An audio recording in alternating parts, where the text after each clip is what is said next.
პირადად რომ დავფიქრდი, ბოლო დოკუმენტი, რომელსაც ხელი მოვაწერა, ციფრულად მივიღე და ხელმოწერაც ელექტრონულად დავსვი. არ დამჭირვებია ფურცლები და იმაზე ფიქრი, რომ არ დამეგვიანა და ასევე სხვა ბევრი დაბრკოლების გადალახვა არ ყოფილიყო საჭირო.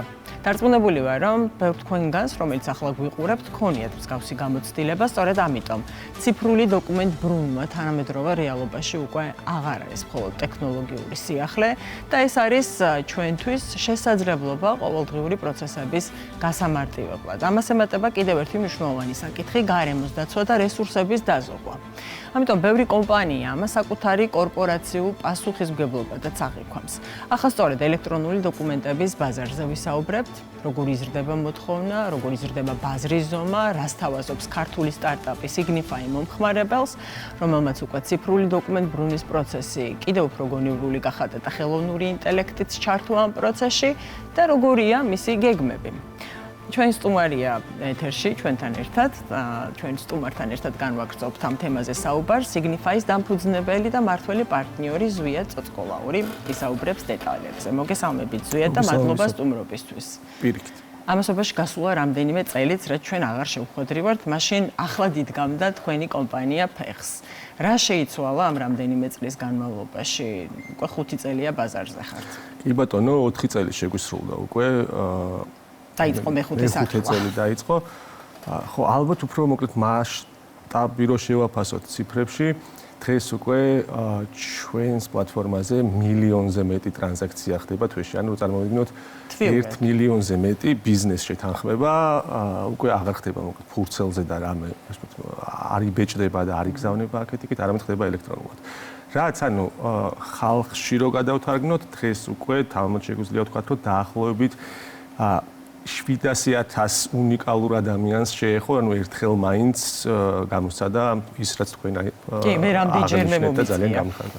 მე რამდენჯერმე მომიწია და ეს ძირითადად ვინ არის? ეს კომპანიები, მომხმარებლები თქვენი, არის თუ არა კონკრეტული სფეროები, რომლებიც განსაკუთრებით ინტერესდებიან, თუ ეს მაინც უფრო დივერსიფიცირებული და მრავალფეროვანი მიმართულება? ან დღეს აბსოლუტურად თითქმის ყველა ინდუსტრიაში ძალიან დიდი პენეტრაცია აქვს. მოკლედ ჩვენი სპეციფიკა კარგი იმით არის, რომ დოკუმენტები ყველგან არის და მიუხედავად იმისა, ტელეკომპანია თუ საფინანსო ინსტიტუტია თუ რა ვიცი, სამშენებლო კომპანია, ყველას აქვს მოკლედ ბიზნეს შეთანხმებები, ამაზე დგას ბიზნესი ამ გარიგებებზე. და ჩვენ ვიხმარებით შესაბამისად ამ გარიგების გამარტივებაში. ამიტომ მოკლედ დღეს საქართველოში როგორც ინდუსტრიების კუთხით, ისე ზომების მიხედვით Signify-ის კლიენტები არიან როგორც დიდი კომპანიები, 10,000-ზე მეტი თანამშრომელი რო ყავს, ასევე პატარა კომპანიები, რომელიც ერთია. 1-დან 5 თანამშრომლამდე ყავს მათ შორის. რთული იყო ნდობის მოპოვება, მაინც ელექტრონულად ხელმოწერაზეა საუბარი, ძალიან მნიშვნელოვან დოკუმენტებზე, ძალიან მნიშვნელოვან ინფორმაციაზე წვდომა ეძლევა კომპანიას, ხო? აი, ნდობის მოპოვება რამდენად მარტივად შეძელით? საკმაოდ რთული იყო. ჩვენთან მოკლედ თავი გამოწვევა ის იყო, როცა მოკლედ კომპანია რაღაც პროდუქტს აკეთებ, მაგალითად მე რო დავიწყო დღეს ახლა ახალი smartphone-ის გაკეთება, მე უნდა ხალხს დავაჯერო, რომ ჩემი პროდუქტი კარგია. და რომ ჩემი პროდუქტი არის smartphone-ებში საუკეთესო. ჩვენ როცა დავიწყეთ ამის კეთება, არავინ არ იცოდა კატეგორია რა იყო. ანუ გარდა იმისა, რომ Signify კარგია, ასევე უნდა აგვეხსნა და დაგვერწმუნებინა ეს ხალხი, რომ ელექტრონულად დადებულ გარიგებას აქვს იურიდიული ძალა, რომ ეს ზოგადად მიღებული პრაქტიკაა, უსაფრთხო და ასე შემდეგ. ამიტომ საკმაოდ დიდი ძალისხმევა განსაკუთრებით პირველ 1-2 წელიწადში წავიდა ზუსტად ამაზე, რომ აი ზოგადი კანონმდებლობა მიგვეტანა აუდიტორიამდე, ჩვენს კლიენტებამდე და ასე შემდეგ. ანუ ეხლა დარწმუნებულები არიან და გარანტირებულად იციან უკვე მომხმარებლებმა და გამოცდილება აჩვენებს უკვე ერთმანეთის, რომ უსაფრთხო ამ დოკუმენტების ელექტრონული ბრუნვა. ასე მგონია, იმიტომ რომ წინააღმდეგ შემთხვევაში 1 მილიონზე მეტი იურიდიული გარიგება ერთ თვეში არ დაიდებოდა ჩვენი პლატფორმით. ამიტომ ჯერა რომ კი უმეტესწილად ეს ნაწილი გავლილია უკვე. და უმეტესწილად ეს უკვე გამოწვევა არ არის. თუ კვლავ გიწევთ მაგალითად მუდმივად დახვეწა უსაფრთხოების მექანიზმების.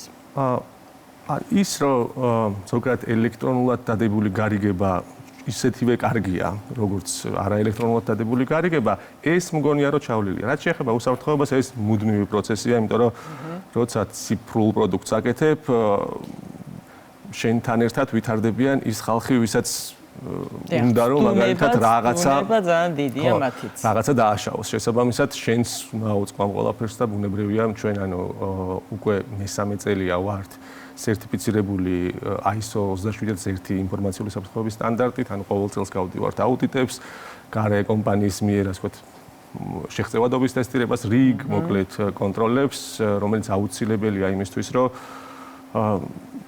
შევასრულოთ ის მისია, რისთვისაც ვართ და ეს არის გავამარტივოთ დაკონტრაქტების პროცესი. აუცილებლად მინდა გკითხოთ კიდევ ერთხელ, რომ ჩვენს მაყურებელს მოვუყვეთ, რა უპირატესობები აქვს. მე მოკლე მინიშნებები გავაკეთე, მაგალითად, რესურსების დაზოგვა, გარემოზე ზრუნვა, ჩვენი დროის დაზოგვა, რომ არ გვიწევს მაგალითად რაღაც კონკრეტულ ადგილზე მისვლა. კიდევ რა უპირატესობები აქვს, რითი არწმუნებდით თქვენ, ოდესღაც თქვენს მომხმარებლებს, ან ეხლაც თუნდაც თქვენს მომხმარებლებს ელექტრონული ხელმოწერის უპირატესობებში. ვფიქრობ, მოკლედ ჩვენი კლიენტები კომპანიები არიან და შემდეგ ამ კომპანიების, როგორ თქვა, თანამშრომლები ან მათი კლიენტები და შემდეგ არიან ჩვენი მომხმარებლები, არაპირდაპირ. კომპანიებისთვის საკმაოდ მარტივია იმ ბენეფიტის დანახვა, რაც ეხება პირდაპირ ხარჯებს, იმიტომ რომ ძალიან კარგად ითვლიან ყველაფერს, როგორც დროში რა გამოდის, ისე ხარჯი და ასე შემდეგ. ძირითადად მჯერა რომ მოკლედ მთავარი ღირებულება არის გამარტივება საკითხის და ამ გამარტივებას მერე ებმის როგორც ხარჯების დაზოგვა და ასე შემდეგ. თუნდაც ის რომ პროცესის გამარტივებით მე ჩემმა მაგალითად გაყიდვების თანამშრომელმა რომ ასე ვთქვათ გაყიდა ფიზიკურად მიიღო სიტყვიერად თანხმობა რომ კი ბატონო შედგა ეს გარიგება იქიდან დაწყებული სანამ ხელშეკრულებას ხელი მოეწერება რეალურად ბიზნესი არ იწყება ხო თუნდაც ეს რომ აქამდე თუ საშუალოდ ჭირდებოდა ამას 5-დან 7 დღემდე და ეს ჩამოვიდა საათებზე, ჩათვალეთ რომ მთელი ეს დრო უკვე ბიზნესზე მუშაობს. ამიტომ კომპანიებისთვის მოკლედ თავარი მაინც იმის დაჯერება იყო რომ ელექტრონულად ეს ყველაფერი ოკეი არის, როგორც ლეგალურად ისე უსაფრთხოების კუთხით, დანარჩენ ასე ვთქვათ ბენეფიტებს თვითონაც მე ბევრი რაღაცა მათგანაც ვისწავლეთ, რომ თურმე ამასაც ვამარტივებთ, კი ბატონო. ასევე მინდა გკითხოთ ზვიად, ხელოვნური ინტელექტის ინტეგრირება მოხდა და რა ნაწილში, რაში იყენებთ, ამან თქვენ თვითონ როგორც კომპანიას რა გაგიადვილათ და თქვათ რა შესაძლებლობები გაგიხსნათ. კი ბატონო. რა შეცვალა თქვენ ამით ჯერა რომ აი ჩვენი პროდუქტის მოკლედ ვერსიებსაც ვაკეთებთ და ვერსიების შევცვალეთ, ანუ აქამდე თუ იყო 1.5, 1.6 ასე შემდეგ, გადავიდა 2. და ამას დავარქვით მოკლედ Signify 2.0, რაც არის დასაწყისი იმ სერიებისა, რაც აწიწინ მოდის. ეხლა ამ კონკრეტულ შემთხვევაში რაც მოხდა, ცოტა ისეთი მაგალითად რომ მაგალითის სახით რომ ახსნათ, აი წარმოვიდგინეთ რომ ჩვენი კომპანიები ხა ამ დოკუმენტებს რო აფორმებენ, მე ამ უმეტესობა ეს კომპანიები ჩვენ SAP სისტემაში ინახავს ამ დოკუმენტებს. ეხლა წარმოვიდგინეთ რომ აი გაქვთ რაღაც აქაღალდე, რომელშიც აი 1000-ობით სხვადასხვა ხელშეკრულება არის ჩაწერილი, შეგინთ PDF-ის ფაილები მარტივად წარმოვიდგინოთ. და ამ დოკუმენტებში სხვადასხვა იურისტის მიერ რთული იურიდიული ტერმინოლოგიით ჩაწერილი სხვადასხვა ის მნიშვნელოვანი ინფორმაცია, როგორც არის ვადა ან გადახდის თარიღი, როდის არის ხელშეკრულების ღირებულება და ასე შემდეგ არის თქვით ჩაწერილი და მე ჩვენ ვეძახით დაძინებული. და როცა მოკლედ ჩვენ გვჭირდება ამ დოკუმენტების არქივზე სხვადასხვა ტიპის ოპერაციები, რა უნდა ვქნათ, ხო? ან შეგინთ ჩავძვრეთ და დამოვიკითხოთ. ეხლა წარმოვიდგინოთ რა მაგარი. ეს ხდებოდა ესე სუბიექტურად ადამიანის ჩარევით მოძებნა. ხო, მაინც ან ბევრ ელექტრონულ დოკუმენტში მაინც რთული იყო. ეხლა წარმოვიდგინოთ რა მაგარი იქნებოდა, რომ ვიღაცამ ან რაღაცამ ეს ჩემი იურიდიული ტერმინოლოგიით დაწერილი დოკუმენტები წაიკითხოს, იქიდან ამომიკრიბოს ყველაფერი ის, რაც მე მჭირდება, მაგალითად ვადები, თანხები, მხარეები და ასე შემდეგ და რაღაც ჯადოსნურად მოკლედ მომიწესრიგოს ისე, რომ მე 3 კლიკით მარტივად მოვძებნო ყველა ის ხელშეკრულება, რომელსაც ვადა ეწურება შემდეგ 3 თვეში. და ხო მაგარი იქნებოდა? რა თქმა უნდა. ხო და ეს მაგარი ხდება Signify-ის ხელოვნური ინტელექტის დახმარებით. ხელოვნური ინტელექტი წაიკითხავს ამ დოკუმენტებს და შერჩევის ძიების პროცესში დაეხმარება კომპანიებს. უკვე ჩაშვებულია თუ როდიდან აპირებთ?